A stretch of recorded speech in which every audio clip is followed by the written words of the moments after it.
ఏడాది అవుతుంది. ఇప్పటివరకు సూపర్ సిక్స్ హామీలు ఒకటి కూడా అమలు చేయలేదు. సూపర్ సిక్స్ హామీలన్నీ కూడా గాలికి వదిలేశాడు చంద్రబాబు నాయుడు గారు. కానీ ఇక్కడ గమ్మత్తు ఏమంటే ఈ ఏడాది కాలంలో చంద్రబాబు నాయుడు గారు ఆధునిక భవంతులు మాత్రం ప్యాలెస్ రూపంలో కట్టుకుంటున్నాడు. ప్యాలెస్ల కన్నా ఎక్కువ. నిన్న గృహప్రవేశం కూడా చేసేశాడు. నెక్స్ట్ అమరావతిలో గృహప్రవేశం చేయబోతాడు. హైదరాబాద్లో పెద్ద ప్యాలెస్ ఇంకా అది. చంద్రబాబు నాయుడు గారు ఏమో అధికారంలో ఉన్నప్పుడు పెద్ద పెద్ద ప్యాలెస్లు కట్టుకోవచ్చు. వేరే వాళ్ళు ఎక్కడైనా సరే ఒక చిన్న బిల్డింగ్ కట్టుకుంటే అయ్యో జగన్ ప్యాలెస్, అయ్యో జగన్ ప్యాలెస్, అదిగో జగన్ ప్యాలెస్ అని చెప్పేసి మాట్లాడతారు. జగన్ తాడేపల్లి ప్యాలెస్ అంట. మరి కుప్పంలో దీని ఏమంటారు? సిబిఎన్ గారి ప్యాలెస్ అంటారా? అమరావతిలో కట్టే పెద్ద ప్యాలెస్ని దాన్ని ఏమంటారు? ఇదే కానీ జగన్మోహన్ రెడ్డి గారు అధికారంలో ఉండి కట్టి ఉంటే అబ్బో నా సామిరంగా ప్రజల సొమ్ముని దోచేసుకుంటున్నాడు, ప్రజల సొమ్ముతో విలాసవంతమైన జీవితాలను గడుపుతున్నాడని చెప్పేసి పెద్ద పెద్ద తాటికాయని అక్షరాలతో రాసేవాళ్ళు ఆ పచ్చ మీడియాలు. మరి చంద్రబాబు నాయుడు గారు 2 ఎకరాల్లో 200 కోట్ల రూపాయలతో పెద్ద పెద్ద ప్యాలెస్లు కడుతున్నారు కదా, దాన్ని ఏమంటారు? ఆధునిక భవంతులు. 2 ఎకరాలు కుప్పంలో ఆధునిక భవంతి.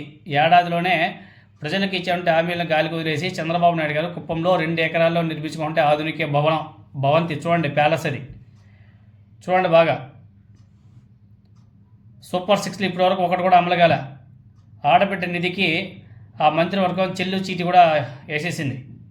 ఇప్పుడు అమరావతిలో రీసెంట్గా 200 కోట్ల విలువైన స్థలంలో భవంతి నిర్మాణానికి శ్రీకారం చుట్టాడు చంద్రబాబు నాయుడు గారు. ఇప్పటికే చంద్రబాబు నాయుడు గారికి జూబ్లీ హిల్స్లో 100 కోట్ల విలువైన పెద్ద ప్యాలెస్ ఉంది. మదీనాగూడలో 5 ఎకరాల ఫామ్ హౌస్. దాని గురించి ఎవరు మాట్లాడరు. జగన్మోహన్ రెడ్డి గారు ఎక్కడన్నా ఒక చిన్న బిల్డింగ్ కడితే దాన్ని మాత్రం ప్యాలెస్ అని చెప్పేసి మాట్లాడతారు. ఏడాది పాలన పూర్తి చేసుకుంటున్న సందర్భంగా చంద్రబాబు నాయుడు గారు మరో రికార్డు మాత్రం సాధించాడు. ఏడాదిగా సూపర్ సిక్స్ సహా ఎన్నికల హామీలు ఏ ఒక్కటే అమలు చేయని ఆయన తన కోసం, తన కుటుంబం కోసం ఈసారి సొంత నియోజకవర్గం కుప్పంలో ఓ ఆధునిక భవనాన్ని నిర్మించుకున్నాడు. ఇప్పటికే మీకు అందరికీ తెలుసు, మదీనాగూడలో పెద్ద విలాసవంతమైన భారీ ప్యాలెస్ ఫామ్ హౌస్లు ఏర్పాటు చేసుకున్న ఆయన ఇప్పుడు కుప్పం నియోజకవర్గం శాంతిపురం మండలం కడపల్లి పంచాయతీలు 2 ఎకరాల్లో నిర్మించుకుంటే నూతన గృహం ఆధునిక భవంతిని తలపిస్తుందని చెప్పేసి స్థానికంగా అందరూ కూడా చర్చించుకుంటున్నారు. ఇటీవలే అమరావతి ప్రాంతంలో 5.16 ఎకరాల విస్తీర్ణంలో అత్యంత విలాసవంతంగా మరో నూతన గృహ నిర్మాణాన్ని చంద్రబాబు నాయుడు గారు చేపట్టాడు.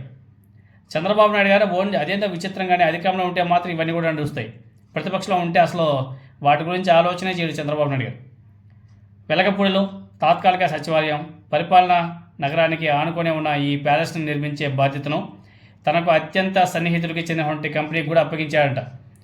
ఈ భూమి విలువ, ఓన్లీ ల్యాండ్ విలువ 200 కోట్ల పైమాటే అంట. రాష్ట్ర విభజన తర్వాత ఉండవల్లిలోని కరకట్ట అక్రమ భవంతిని చంద్రబాబు నాయుడు గారు తన నివాసంగా చేసుకునే విషయం మనకు అందరికీ కూడా తెలిసిందే. తర్వాత వైఎస్ఆర్ కాంగ్రెస్ పార్టీ మాటి మాటికి సొంత భవనం లేని చంద్రబాబు నాయుడు గారు అనేసి ఎగతాళిగా మాట్లాడుతుంటే చంద్రబాబు నాయుడు గారు దాన్ని చాలా ప్రెస్టీజియస్ తీసుకుని ఏకంగా ప్యాలెస్లే కట్టేస్తున్నాడు. ఏం చేసుకుంటారు చేసుకొని, ఏం పీక్కుంటారు అనేసి పెద్ద పెద్ద ప్యాలెస్లే, ఆధునిక భవంతులు. చంద్రబాబు నాయుడు గారి, నారా లోకేష్ నాయుడు గారి ఆధునిక భవంతులు, ప్యాలెస్లో నా సామిరంగా విచ్చలవిడి ఆధునిక భవనాలు, ప్యాలెస్లు, హెలికాప్టర్లో ఫ్లైట్లు, అమ్మో నా సామిరంగా మామూలుగా వ్యవహారం మాత్రం ఓ రేంజ్లో ఉంది. హెలికాప్టర్ కూడా 170 కోట్లు పెట్టి కొనుగోలు చేయబోతున్నాడు. ఇంకా అది చంద్రబాబు నాయుడు గారికే, లేకపోతే నారా లోకేష్ నాయుడు గారికే, పవన్ కళ్యాణ్ గారికే తెలియట్లే. ఇంకా విలాసవంతం 3 నెలల్లోనే 19 కోట్లు ఖర్చు పెట్టారు వీళ్ళ విలాస జర్నీల కోసం, స్పెషల్ ఫ్లైట్లు, స్పెషల్ విమానాల కోసం. మొత్తం రిచ్, ఎక్కడ తగ్గేదే లేదు, అంత రిచ్. కానీ రాష్ట్ర ఖజానాలో ₹1 లేదని చెప్పేసి ఏడుస్తుంటాడు. మొత్తం రిచ్, నడిచేదంతా కూడా రిచ్, పైనే అంత గాలిలోనే, కింద భూమి మీదే నడిచే పరిస్థితి ఉండదు. అది కూడా మళ్ళీ చిన్న చిన్న భవనాలు కడితే మళ్ళీ బాధపడతారని చెప్పేసి ఏకంగా పెద్ద పెద్ద ప్యాలెస్లే, కోట్లు, అది కూడా కోట్లు పెట్టి ప్యాలెస్లే కడతారు. ఏపీ ఖజానాలో ₹1 లేదని చెప్పేసి ఏడుస్తూ ఉంటారు. అది దౌర్భాగ్యం. మనకి పేద ప్రజలకి ఏమన్నా సరే ఇవ్వండి అంటే ఖజానా డబ్బులు ఉండవు, కానీ వీళ్ళ విలాసవంతమైన జీవితాలు మాత్రం ఎక్కడి నుంచి వస్తాయి డబ్బులు ఆ దేవుడికే తెలియాలి.